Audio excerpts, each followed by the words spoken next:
शब्द निर्माण प्रत्यय। नमस्ते बच्चों, आज की कक्षा में हम पढ़ेंगे प्रत्यय।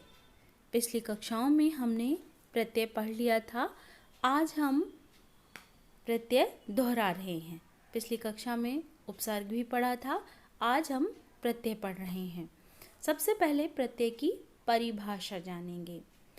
जो शब्दांश किसी शब्द के अंत में जुड़कर उसके अर्थ में परिवर्तन ला देते हैं, वे प्रत्यय कहलाते हैं।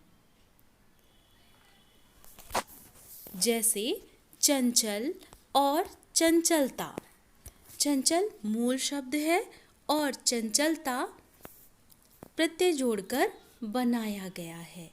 इसमें आप देख ही रहे होंगे कि ता प्रत्यय जोड़ा गया है। चंचल विशेषण है और चंचलता भाववाचक संज्ञा है। चंचल धनता चंचलता। अगला उदाहरण देखते हैं। गुण और गुणी। गुण विशेषण है और जैसे ही हमने उसमें ई प्रत्यय जोड़ दिया तो वो क्या बन गया? गुणी। एक बात ध्यान रखेंगे आप कि प्रत्यय का अपना कोई अर्थ नहीं होता, लेकिन जैसे ही वह मूल शब्द के साथ जुड़ जाता है अर्थ प्रदान करने लगता है। गुण धन ई गुणी भाववाचक संज्ञा बन गई। अब जो प्रत्यय हैं वो दो प्रकार के होते हैं, इसलिए आगे हम प्रत्यय के प्रकार पढ़ेंगे कि वो प्रकार कौन कौन से हैं। प्रत्यय दो प्रकार के होते हैं, कृत प्रत्यय, तद्धित प्रत्यय। सबसे पहले हम पढ़ेंगे कृत प्रत्यय। कृत प्रत्यय क्रिया अथवा धातु के पीछे लगकर संज्ञा और विशेषण शब्दों की रचना करते हैं तथा इसके मेल से बनने वाले शब्दों को कृदंत शब्द कहते हैं।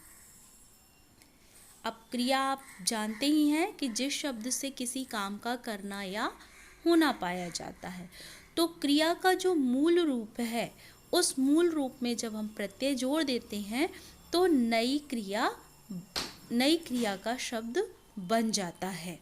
जैसे पढ़ और पढ़ाई। पढ़ मूल शब्द क्रिया का है और पढ़ाई क्रिया है। पढ़ शब्द में हमने आई जोड़ दिया तो वह बन गया पढ़ाई। ऐसे ही उड़ मूल शब्द है और उड़ना क्रिया। उड़ में हमने आन जोड़ दिया तो वह बन गया उड़ान।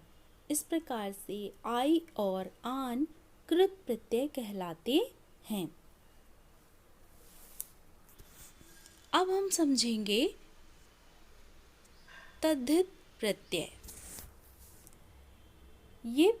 वे प्रत्यय जो संज्ञा, सर्वनाम, विशेषण आदि शब्दों के पीछे लगकर नए शब्दों की रचना करते हैं, तद्धित प्रत्यय कहलाते हैं।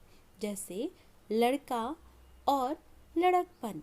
लड़का संज्ञा शब्द है, उसमें हमने जब पन जोड़ दिया तो वह बन गया लड़कपन।